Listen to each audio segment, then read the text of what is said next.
오늘 백악관에서 열린 한미 정상회담에서 도널드 트럼프 대통령은 올해 10월 한국에서 열리는 에이펙 정상회의 참석할 가능성과 북한 김정은 위원장과의 정상회담 재추진 의지를 밝혔습니다.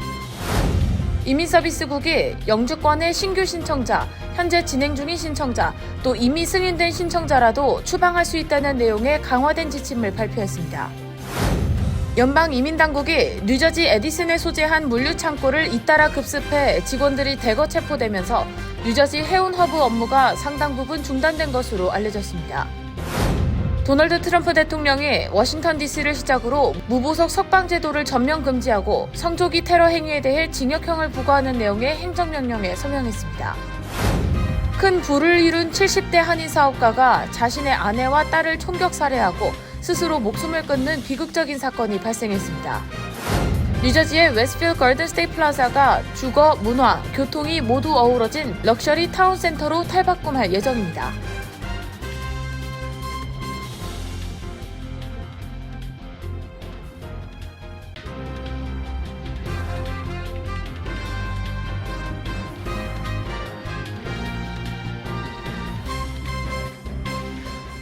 여러분 안녕하십니까?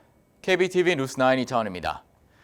도널드 트럼프 대통령은 오늘 백악관에서 열린 한미 정상회담 직후 올해 10월 한국에서 열리는 에이펙 정상회의에 참석할 가능성을 공식 언급했습니다. 또 북한 김정은 위원장과의 정상회담 재추진 의지도 밝혔으며 한국 내 군 관련 특검 수사에 대한 입장도 교환됐습니다. 첫 번째 소식 김은지 기자가 전해드립니다.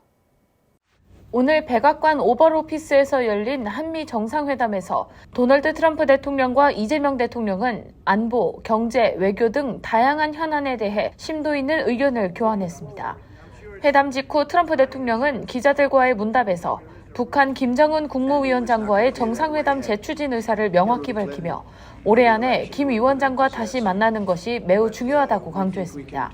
이어 남북 간 협력과 관련해 한국 측과 함께 구체적인 방안을 논의할 의지가 있다고 덧붙였습니다. 트럼프 대통령은 또한 에이펙 정상회의 참석 가능성을 언급하며 곧 한국에서 열리는 무역회의에 참여할 계획이라고 밝혔습니다. 그는 지난 2017년 한국 국회 연설 당시 경험을 회고하며 한국과의 외교적 관계에 대한 긍정적 입장을 다시 한번 강조했습니다. 이는 미국과 한국 간 경제 안보 협력 관계를 계속 이어가겠다는 신호로 풀이됩니다. 회담에서는 한국 내 특별검사의 미군 기지 관련 수사 문제도 논의됐습니다. 트럼프 대통령은 관련 사실을 확인하며 한국에서 교회와 관련된 압수수색이 있었다고 들었는데 사실이라면 매우 유감이라고 말했고, 이재명 대통령은 특검은 대통령의 통제하에 있는 기관이 아니며 국회가 주도해 구성한 독립기구라고 설명했습니다. 이어 이번 수사는 미군을 대상으로 한 것이 아니라 미군 기지 내 한국군 통제 시스템이 어떻게 운영되는지 점검하는 목적이라고 덧붙였습니다. 양 정상의 이번 회담에서는 특히 북한과의 비핵화 협력, 남북 간 경제사회적 협력 가능성, 아시아태평양 지역에서의 공동 대응 방안 등 향후 국제무대에서 양국이 긴밀히 협력할 수 있는 다양한 주제가 포함됐습니다. 또 이번 회담은 경제협력 논의에서도 의미를 갖습니다. 트럼프 대통령은 한미 자유무역, 기술산업협력, 무역회의 참여 계획 등을 언급하며 양국 간 경제적 상호이익과 안정적 공급망 구축을 위해 긴밀히 협력하겠다는 의지를 표명했습니다. 이번 정상회담을 계기로 한미 양국은 안보 동맹을 공고히 하는 한편 경제 외교적 협력 확대를 위한 실질적 논의를 이어갈 것으로 전망됩니다. 트럼프 대통령과 이재명 대통령은 서로의 입장을 존중하며 앞으로 남북 관계와 국제 무대에서 공동 전략을 모색할 수 있는 기반을 다졌다는 평가입니다. KBTV 뉴스 김은지입니다. 이민서비스국이 더욱 엄격한 이민 심사를 예고한 가운데 가족 초청 기반 영주권 신청 절차에 대한 새로운 지침을 발표했습니다. 새 지침의 핵심은 가족 초청 청원이 승인됐다 해도 추방 절차를 진행할 수 있다는 것입니다. 여기에는 시민권자와의 결혼을 통한 영주권 신청 케이스를 포함해 현재 진행 중인 신청과 신규 접수권 모두가 대상입니다. 전장 기자가 전해드립니다. 이민서비스국은 공식 성명을 통해 허위, 무분별, 무근거 가족초청 영주권 청원은 합법적 영주권 취득 경로에 대한 신뢰를 약화시키고 미국 내 가족의 통합을 저해한다며 이번 개정은 제도의 신뢰성을 높이고 사기성 청원을 차단하기 위한 것이라고 강조했습니다. 새 지침의 핵심은 가족 초청 청원이 승인됐다고 해서 곧바로 합법적 이민 신분이 부여되는 것은 아니라는 것입니다. 이민서비스국은 신청인이 이민법상 추방 사유에 해당할 경우 출석 통지서를 발부해 추방 재판에 회부할 수 있다고 경고했습니다. 이는 영주권 신청 과정에서 신분 문제로 불이익을 받을 수 있음을 명확히 한 것입니다. 또한 이번 지침에는 가족 초청 영주권 청원의 자격 요건, 필수 서류, 인터뷰 절차, 중복 또는 관련 청원 처리 방식 등이 구체적으로 담겼습니다. 필요할 경우 다른 정부기관으로 사건을 이관해 추가 조사를 진행할 수 있다는 점도 명시됐습니다. 이민서비스국은 앞서 특정 비자 신청자에게만 적용했던 소셜미디어 심사를 더 많은 유형의 신청자에게 확대했습니다. 이제 반미 활동 검토가 이 심사 과정에 포함됐습니다. 이는 온라인 활동, 즉 개인의 SNS 게시물, 좋아요, 공유, 댓글 등이 이민 심사에 직접적인 영향을 미칠 수 있다는 것을 의미합니다. KBTV 뉴스 전상입니다. 연방이민당국이 뉴저지에서 최대 규모의 체포 작전으로 에디슨의 물류 창고를 급습해 직원들을 대거 체포한 가운데 뉴저지 해운 허브 업무가 상당 부분 중단되는 등 업무 마비 상태인 것으로 알려졌습니다. 불체자가 아닌 합법 이민자 직원들도 출근을 하지 않고 있습니다. 전장 기자가 전해드립니다. 국경세관보호국 요원들이 기습 단속 작전을 펼친 이후 근로자들이 구금되고 다른 근로자들도 이민 단속이 두려워 출근을 멈추면서 물류창고에서 일할 사람이 턱없이 부족한 상황입니다. 에디슨 물류창고에서는 직원 29명이 체포됐습니다. 뉴욕타임즈는 서류 미비 여부와 관계없이 모든 이민자 노동자들이 동요하고 있다며 대부분 스태튼 아일랜드에 거주하는 인력들은 에디슨으로 출퇴근하며 미국 배달망의 핵심 동력을 담당하는 이들이라고 설명했습니다. 이곳은 아마존과 페덱스, UPS 등이 위치한 곳입니다. 에디슨 지역에서만 지난 6주 동안 단속이 이어지면서 50명에 가까운 근로자가 구금됐습니다. 단속이 이루어진 두 시설 모두 보세창고로 보세창고는 최근 뉴욕 일원 수입업자들이 관세 이슈로 상품을 대거 미리 수입해 보관해 온 곳이기도 합니다. 창고 비용만 부담하면 관세는 내지 않아도 되기 때문입니다. 20일 단속이 이루어진 창고에도 중국을 포함한 해외에서 수입한 물건이 대거 보관돼 있었다고 뉴욕타임즈는 전했습니다. 이 물류창고는 동북부 전역에 물류를 배송하는 시설로 이날 구금된 직원 중 다수는 에콰도르, 과테말라, 멕시코, 페루 등지에서 온 이민자들로 알려졌습니다. 물류창고 직원들에 따르면 약 20명 연방 요원이 정문으로 들이닥쳤고 또 다른 요원들은 탈출로를 막아섰습니다. 단속 과정에서 부상을 입은 이들도 있었고 일부 직원은 수시간 동안 지붕 아래 숨어 있기도 한 것으로 전해졌습니다. KBTV 뉴스 전상입니다. 도널드 트럼프 대통령이 워싱턴 DC를 시작으로 무보석 석방 제도를 전면 금지하고 국기를 소각하는 행위에 대해 징역형을 부과하는 내용의 행정명령에 서명했습니다. 트럼프의 이 같은 조치는 한미 정상회담을 앞두고 이루어졌습니다. 보도에 김문지 기자입니다. 오늘 도널드 트럼프 대통령은 워싱턴 DC를 필두로 무보석 석방 제도를 철폐할 것이라고 밝혔습니다. 이번 명령에 따라 펜 본디 법무장관은 전국적으로 무보석 석방 정책을 시행 중인 지역을 식별하고 해당 지역에 대한 연방 보조금을 보류하거나 철회할 수 있는 권한을 부여받았습니다. 트럼프 대통령은 사람을 죽이고도 돈 없이 풀려나는 상황이라며 이 제도가 범죄율 증가를 불러왔다고 비판했습니다. 오늘 트럼프 대통령이 서명한 행정명령에는 범죄자가 재판 때까지 석방되지 않고 곧바로 풀려나는 정책을 시행하고 있는 지역이 어디인지 조사해 해당 지역에 대한 연방 보조금을 보류 및 철회하고 시위 과정에서 미국 국기를 소각하는 행위에 대해서도 폭동 선도죄로 징역 1년형을 기소한다는 내용이 담겼습니다. 트럼프 대통령은 성조기를 소각하는 행위에 대해 강경한 입장을 나타내며 거리 시위 중 국기 훼손이 확인될 경우 이는 표현의 자유로 간주되지 않는다며 최대 1년형의 징역형에 처하고 가석방도 허용하지 않도록 법무부에 지시했다고 밝혔습니다. 이번 조치는 트럼프 대통령이 전국적으로 확대하고 있는 범죄와의 전쟁 정책의 일환으로 트럼프는 현재 시카고, 뉴욕, 캘리포니아 등 민주당 소속 주지사가 맡고 있는 지역을 중점적으로 주방위군을 투입할 수 있다고 수차례 경고한 바 있습니다.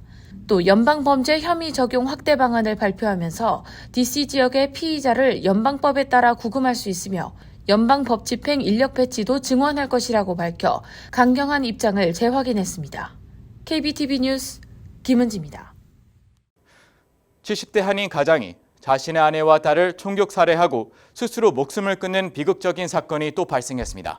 이번 사건은 자산이 수천만 달러에 이를 정도로 성공을 했지만 극심한 가정 불화와 이혼 소송 갈등 끝에 가족을 살해하고 극단적인 선택을 한 것으로 밝혀져 한인 사회에 더욱 충격을 주고 있습니다. 전상 기자가 전해드립니다. 지난 주말 오전 10시 20분쯤 롤링힐스의 대저택에서 여성 2명과 남성 1명이 총상을 입고 숨진 채 발견됐다고 LA타임즈와 팍스11, 데일리 메일 등이 보도했습니다. 아내와 딸을 총으로 살해하고 스스로 목숨을 끊은 가장은 올해 72세의 천 모 씨이며 그가 집에서 60대 후반의 아내와 40대 초반의 딸의 총격을 가해 숨지게 한 뒤 극단 선택을 한 것으로 밝혀졌습니다. 숨진 용의자 천 씨는 보석업과 부동산으로 큰 부를 이룬 사업가로 오래전부터 아내 천모 씨와 가정불화로 이혼 소송을 벌이며 극심한 갈등을 겪어온 것으로 알려졌습니다. 주변에 따르면 용의자 천 씨는 LA 다운타운과 센타모니카 등에서 보석 판매 비즈니스를 운영했으나 오래전부터 아내와 이혼 소송을 벌이며 가정 불화가 심화됐고 그 과정에서 아내와 딸 등 가족들과 함께 운영하던 사업체와 재산권을 빼앗기고 밀려나자 앙심을 품고 사건을 벌인 것으로 추정되고 있습니다. LA 카운티 셰리프국도 부부가 이혼 소송 절차를 겪고 있었으며 두 딸이 있었는데 그중 한 명이 이번에 희생된 여성이라고 밝혔습니다. LA 카운티 셰리프국은 지난 23일 딸이 어머니와 여동생이 살던 집에 안부를 확인하러 갔는데 아버지와 동생이 숨져 있는 것을 발견했다고 전했습니다. 셰리프국은 또 이들 부부가 현재는 별거 중이었으며 이번 사건의 피해자들이 모두 용의자에 대해 접근 금지 명령을 내려놓은 상태여서 용의자는 LA 한인타운에 거주했었다고 전했습니다. 사망자들의 시신은 저택 내 각각 다른 방에서 발견됐으며 권총 한 자루도 회수됐다고 셰리프국은 전했습니다. 데일리 메일은 사건이 발생한 집이 1,500만 달러에 달하는 고가 주택이라고 전했습니다. 이번 사건은 지난 16일 LA 한인타운에서 79세 한인 남성의 동거녀 총격 살해 자살에 이어 불과 일주일 만에 발생해 더욱 충격을 주고 있습니다. KBTV 뉴스 전상입니다. 뉴저지의 대표적인 쇼핑몰 웨스트필드 가든 스테이트 플라자가 대대적인 재개발에 들어갑니다. 기존 쇼핑몰 중심의 공간에서 벗어나 주거, 문화, 교통이 모두 어우러진 타운센터로 거듭날 예정입니다. 김은지 기자가 전해드립니다. 매일 쇼핑객들로 북적이던 뉴저지 최대 쇼핑몰 중 하나인 웨스트필드 가든 스테이트 플라자가 럭셔리 아파트와 커뮤니티 중심의 복합 타운센터로 재탄생합니다. 이번 개발을 통해 주거 공간뿐 아니라 쇼핑, 외식, 엔터테인먼트를 모두 즐길 수 있는 새로운 생활 중심지가 조성될 것으로 보여 지역 주민들의 기대가 커지고 있습니다. 이번 프로젝트를 맡은 유니베일 로담코 웨스트필드는 올해부터 NJ 트랜짓 교통 허브 건설과 서쪽 주차장 도로 정비 등 기반시설 개발에 착수했다고 밝혔습니다. 1단계 사업은 고급 아파트 단지와 녹지 공간 조성에 집중됩니다. 두 동으로 구성된 아파트는 약 36개월 내에 완공될 예정이며 첫 입주는 공사 시작 약 2년 반 뒤부터 가능할 전망입니다. 향후 호텔, 의료기관, 시니어 주거시설 등도 고려 중입니다. 이번 프로젝트의 핵심은 단순한 주거 공간을 넘어 보행자 친화적인 생활 인프라를 구축해 주민들이 일상 속에서 편리하게 즐길 수 있는 복합 단지를 만드는 것입니다.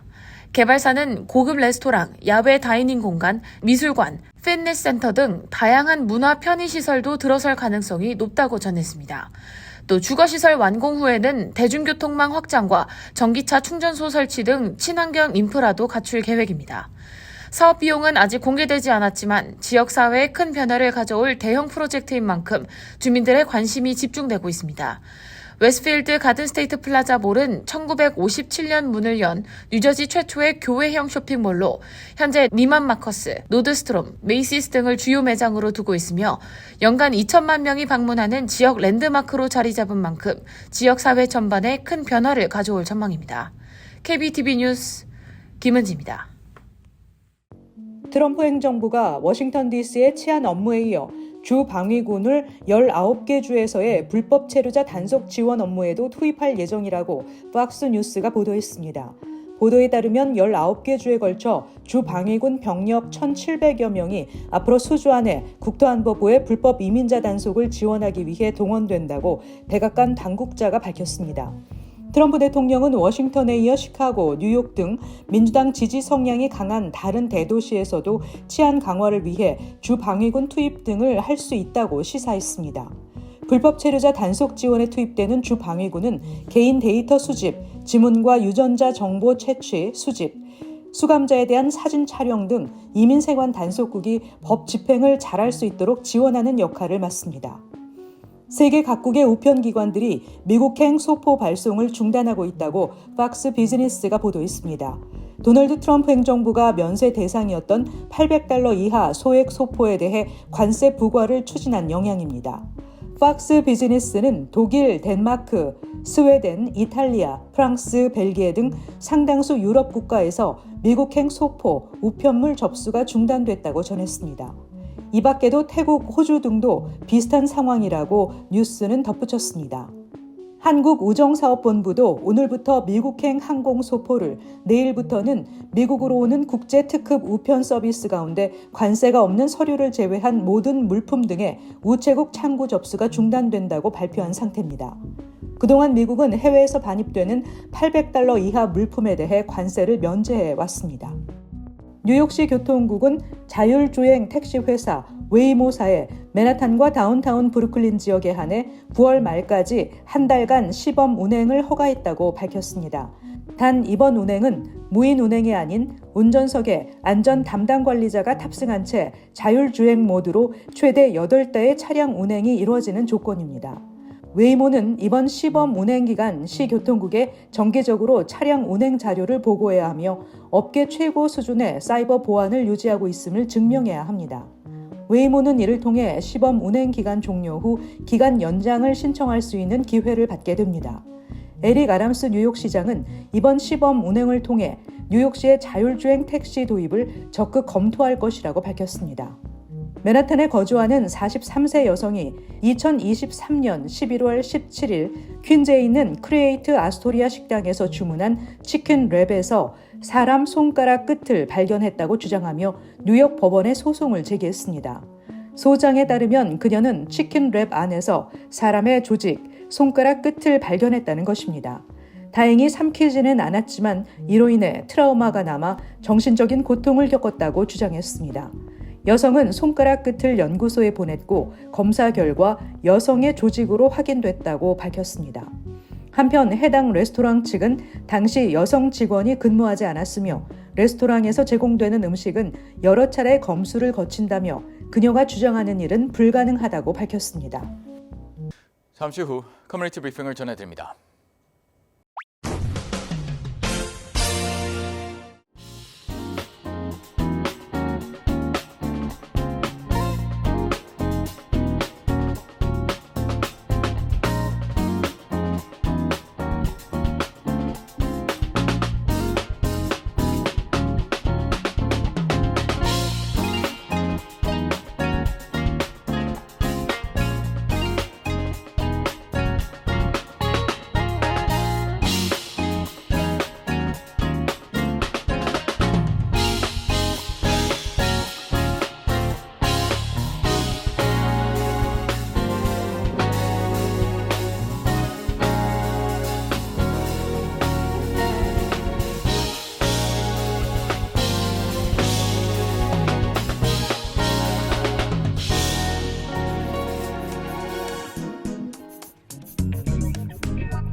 이어서 환율과 증시 전해드립니다.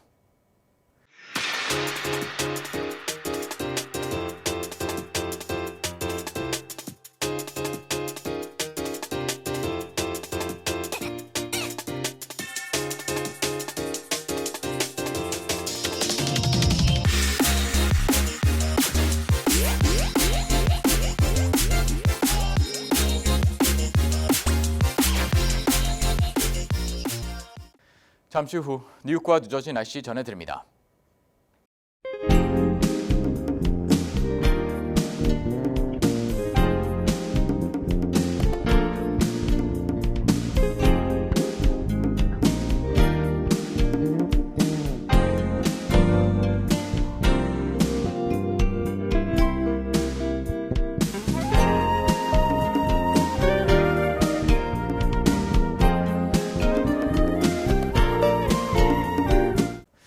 이상으로 KBTV 뉴스9 마칩니다. 오늘도 시청해주셔서 감사합니다. 편안한 밤 보내시 바랍니다.